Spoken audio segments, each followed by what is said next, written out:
Hello everyone, আসসালামু আলাইকুম। Welcome to my channel. সবাই কেমন আছেন? আশা করি ভালো আছেন। আল্লাহর রহমতে আমিও ভালো আছি। আজকে আমি খুবই সাধারণ একটা রেসিপি নিয়ে চলে আসলাম।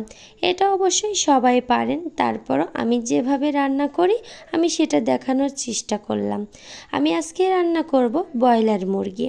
আমি এখানে কড়াইতে সাদা তেল দিয়ে দিলাম পরিমাণ মতো। তারপর আমি 1 কাপ পেঁয়াজ কুচি, আদা আর রসুন বাটা, তারপর জিরা বাটা, এলাচ, ডালচিনি আমি সব কিছু পাটায় বেটে নিয়েছি। আমি এখানে শুকনো মরিচটা দেইনি, আমি শুকনো মরিচের গুঁড়াটা ব্যবহার করছি। তারপর আমি এখানে 2টা লং দিয়ে দেব। সব কিছু দিয়ে আমি ভালো করে মশলাটা কষিয়ে নেব। আমি এখানে ভালোভাবে মশলাটা কষিয়ে নেব। ব্রয়লার মুরগিটা কিন্তু সবাই রান্না করতে পারে, কিন্তু এভাবে রান্না করলে বেশি ভালো হয়। আমি এভাবে রান্না করি, আমি যেভাবে বাড়িতে রান্না করি আমি সেভাবে আপনাদের দেখানোর চেষ্টা করছি। আমার এখানে মনে হলো যে তেলটা একটু কম হয়ে গেছে, তাই আমি আবারও একটু তেল দিয়ে নিলাম। তারপর আমি এখানে মশলাটা অনেক ভালোভাবে কষিয়ে নেব, কারণ মশলাটা যত কষানো হয় তত মাংসের স্বাদটা বেশি পাওয়া যায়। আমি এখানে আস্ত 2টা ডালচিনি দিয়ে দিলাম। তারপর আমি যখন আমার পেঁয়াজটা পুরোটা লাল হয়ে আসবে আমি বুঝতে পারবো যে আমার মশলাটা কষানো হয়ে গেছে। তলে যখন একটু লেগে লেগে আসবে তখনই আমি বুঝতে পারবো যে আমার মাংসর মশলাটা কষানো হয়ে গেছে। তারপর আমি এখানে কেটে ধুয়ে রাখছি যে মাংসটা, সেটা দিয়ে দেব। আমি এখানে সেটা দিয়ে ভালোভাবে মাংসটা মিশিয়ে নেব, যাতে মাংসের মধ্যে সমস্ত মশলাগুলো যায়।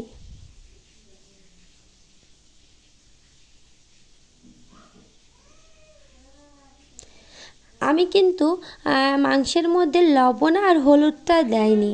আমি আবারও ভালোভাবে মাংসটা মশলার সাথে মিশিয়ে নেব। তারপর আমি মাংসের মধ্যে লবণ আর হলুদটা দিব। আমি এখন মাংসের মধ্যে লবণটা পরিমাণ মতো দেব। তারপর আমি হলুদটাও দিয়ে দেব। আমি হলুদটা দেওয়ার পর আমি মাংসটা আবারও ভালোভাবে মিশিয়ে নেব। লবণ, হলুদ বা মাংসের মশলাটা যত বেশি মাংসটা কষানো হবে তত মাংসের স্বাদটা পাওয়া যাবে। কারণ সবাই কিন্তু ব্রয়লার মুরগিটা রান্না করতে পারে না। যতই ভালো করে ব্রয়লার মুরগিটা রান্না করা হয় তারপরে ব্রয়লার মুরগির একটা গন্ধ থেকে যায়, আর এভাবে রান্না করলে ব্রয়লার মুরগির কোনো গন্ধটাই থাকবে না। আমি এভাবে রান্না করি। আবারও যখন অনেক তাড়াহুড়া করে রান্না করি তখন ব্রয়লার মুরগিটা আমি গরম পানিতে ধুয়ে নিই। আর গরম পানিতে যদি ধুয়ে নেওয়া হয় তাহলে কিন্তু ব্রয়লার মুরগির যে গন্ধটা থাকে সেটা একেবারেই চলে যায়। এভাবে রান্না করতে পারেন। আবার ব্রয়লার মুরগি গরম পানিতে ধুয়ে নিয়ে এভাবেও রান্না করতে পারেন।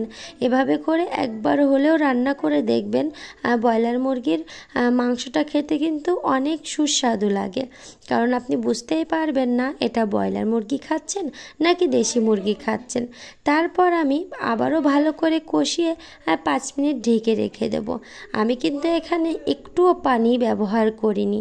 এই দেখেন আমি ঢেকনিটা খুলে দেখাচ্ছি, এখানে কিন্তু অনেকটা পানি বের হয়েছে। আমি এখানে ভাজা গরম মশলার গুঁড়োটা দিয়ে দেব।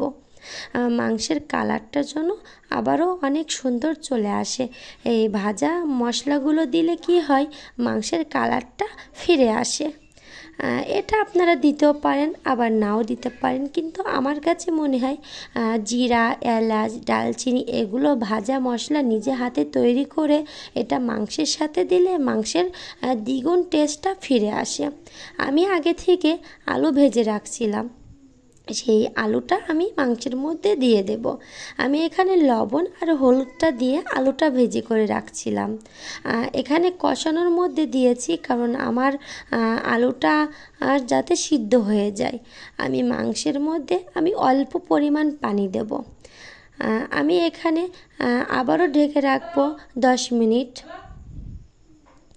10 মিনিট পর এই দেখেন আমার মাংসের কালার। আমি কিন্তু মাংসটা এখনও কষাচ্ছি। আমি যতক্ষণ মাংসের তেল না উঠে আসবে ততক্ষণ মাংসটা আমি কষাতেই থাকবো। তারপর আমার এখানে মাংসটা কষানো হয়ে গেছে। আমি এর মধ্যে পরিমাণ মতো পানি দেব, কারণ আমার মাংসটা সিদ্ধ হয়ে যাবে, আবার মাংসের আলুটাও যাতে সিদ্ধ হয়ে যাবে সে পরিমাণ আমি পানি দেব।